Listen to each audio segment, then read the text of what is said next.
कितनी बार तुमको समझाया कि हाथ नहीं छीटो, हाथ मत छीटो। हर बार कह देते हो कि ठीक है ध्यान रखेंगे, और तुम आदत नहीं छोड़ते हो और रो रहे हो। ऐसे ही जब जब छीटोगे ऐसे ही पिटोगे।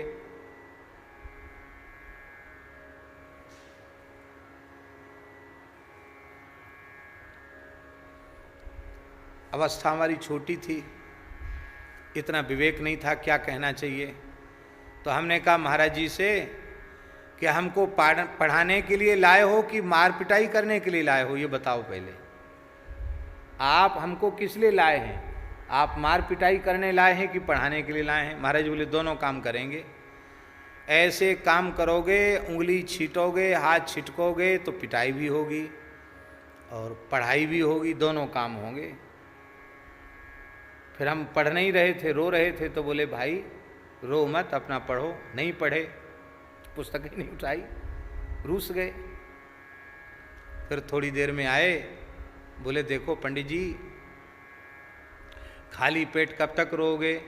भोग लग गया है और बढ़िया खिचड़ी बनी है और थोड़ा घी उसमें डाल देते हैं, खिचड़ी खा लो। और बघार लगी हुई छाछ थी, बोले खिचड़ी खा लो, छाछ पी लो, थोड़ी ताकत आ जाए, बाद में रो लेना। हंस करके उन्होंने कहा। अब देखो, क्या उनमें वह क्रोध था? भाई बिना क्रोध के तो कोई प्रहार करेगा नहीं, तो क्या उनमें क्रोध था? क्रोध नहीं था, वो सुधार की भावना थी। और उनकी ऐसी कृपा हुई कि तब से लेके अब तक, आपको सुनकर आश्चर्य होगा, शायद आप विश्वास न करें, हम जब जब हाथ धोते हैं हमको तमाचा याद आ जाता है। प्रायः जब हाथ धोते हैं तो तुरंत तमाचा याद आ जाता है। तो गुरुदेव भगवान की कृपा से उस दोष की सर्वथा निवृत्ति हो गई।